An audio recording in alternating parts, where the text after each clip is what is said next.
Russell 63 today, hole out for eagle there on 9. Just taking me through another great round. Yeah, started out with a nice two great shots on 10 to about 3 feet with a wedge for birdie, and really made some nice par saves. Hit a couple wrong clubs off the tee. Made good swings, but just on these dog legs, I'd hit it through the dog leg and be in the rough, and from there, you just kind of play defense out here. But he also had some poor chips and made some good par saves as well. So putter kept my round going on that side. And then the front, I started hitting a few more fairways and giving myself some good looks and executing there from 10 to 15 feet or less. So nice to finish like that. I don't remember the last time I had 2 eagles in the same round, but it's definitely exciting. Would you say that you took advantage of there not really being any wind again today? I think so. It wasn't the wind that was. It wasn't blowing what my app said it was going to blow. So it was a little bit of an adjustment based on kind of the game plan we had. But yeah, we just kind of got used to it and wasn't blowing like it can out here. So I think that was definitely an advantage. How long do you think it took that adjustment to take place for you, or just the first couple holes? Or I guess just the first couple of holes, it wasn't blowing too much, and then it picks up to 5 or 8 miles an hour and starts making a little bit of a difference in your decision making on what to hit. So yeah, but not a hard wind compared to what it can be.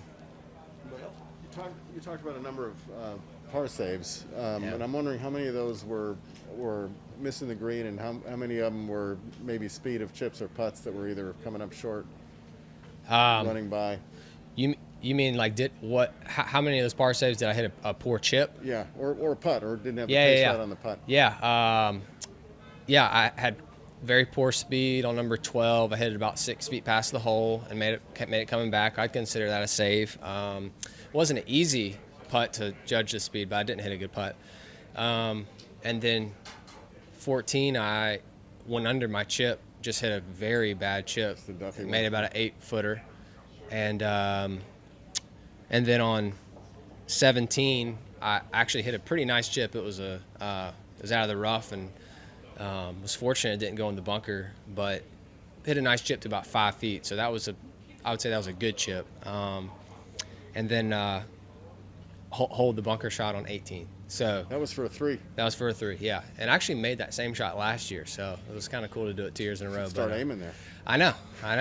My caddy told me in the front of that bunker is actually better, but I believed him that time. Maybe I should believe him more often. But yeah, so a couple poor chips, couple decent chips, but making those 5 to 8 footers was helpful. But I would think, especially given the conditions of rough here and the rollouts and whatnot, that dropping a shot here doesn't feel like the end of the world like it does at some courses.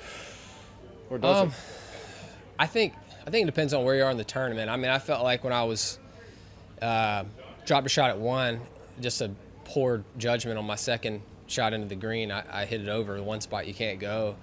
It's a little disappointing, but considering I was 10 under par, I didn't feel like I was panicking or anything. So I think it all depends on how you're playing. But certainly without the wind, you can make some birdies out here.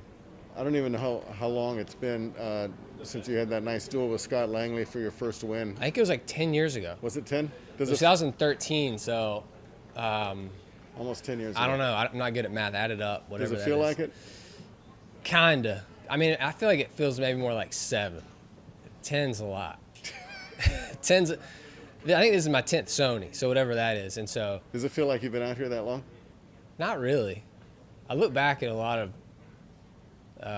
golf and the ups and downs of the game, but it doesn't seem like this is my 10th one, So crazy. You need a nap now. Jeez. Right. I need a nap. I'd love a nap. Go ahead. Sorry. All right, so we got 2 questions coming from Macon. Got okay. Philly down there wants to ask you a couple questions. Firstly, how stoked were you when the Dogs won the national title? Yeah. I just couldn't believe that when Ringo had the interception and was running it back, all of us were huddled around the screen jumping up and down.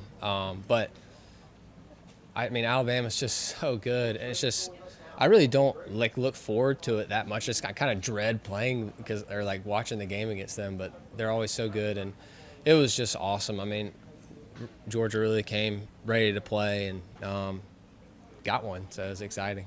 How does it feel to be out here in Hawaii, but also representing your home state and your hometown? Yeah, feels good.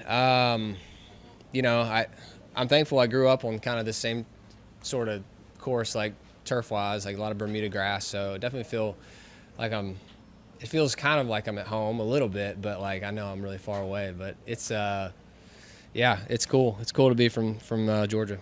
Anything you're looking forward to in terms of the rest of the year? How important is this? Starting off the year strong into the rest of the season. I don't know how important it is. I mean, I think out here you just have to try to capitalize when you're playing well. But there's a lot of golf to be played throughout the year. We play so much golf, and so I'm really just trying to be consistent overall and just stay patient and not wear myself out worrying about it so much. I was just wondering, is it kind of nice that every year you start the calendar year, you know that you get to go to a tournament that you won right away in your career, and it's just kind of make the start of the year maybe always a little bit more enjoyable for you? I think so. I mean, I've won 3 times, so not many tournaments I get to say I'm a past champ. So pretty cool. A lot of good memories. The place hasn't changed too much, like with the clubhouse and everything, and I have a lot of really good memories. So yeah, it's a cool start to the year for sure. And then just, you've talked a lot about how much you like this place, but it's also a fun course knowing that you can go out and do what you did on the last 6 holes and kind of put these stretches of golf together like you did at the end of this round. Yeah, I think so. I mean, if you hit their shots, you can get rewarded out here. If you're hitting the ball straight and hitting crisp shots, you're going to typically get rewarded. And so I think just knowing that is, keeps me in it. One more, Russell. Just as I'm sorry, Brian, do you have one? Just one. Okay. Sorry. Russell, you mentioned over there that you've gone off to some really great starts in some tournaments and been a little disappointed in how those tournaments finished, maybe looking to the weekend. Is there any common thread you've noticed in some of those instances that you'll be cognizant of this weekend? I think I've started to learn a little bit of what my tendencies are with my swing when I get a little off. And so knowing how to work on that, put the time in on the range with that. And I don't think there's really any secret or anything you really change as much as the more you're there, the more you can kind of be comfortable with it. And so still got a long way to go, but obviously just looking to keep believing in my game for the next 2 days. Last one I had, Russell, is having won in college a pro event. I think that's right, correct? Yeah. The Nationwide. And winning your first tournament as a card-carrying member. If you think back, did it take you a while to realize that this is actually a pretty hard game? Or did you know it right away? Did that change your thinking at all? Didn't take me very long to realize it's really hard. Had a lot of ups and downs my first year, second year, every year. So it didn't take me long to realize it's really hard. After this first one, I remember thinking that it might be easier than I thought, but it's not. So, Thank you. All right, thanks.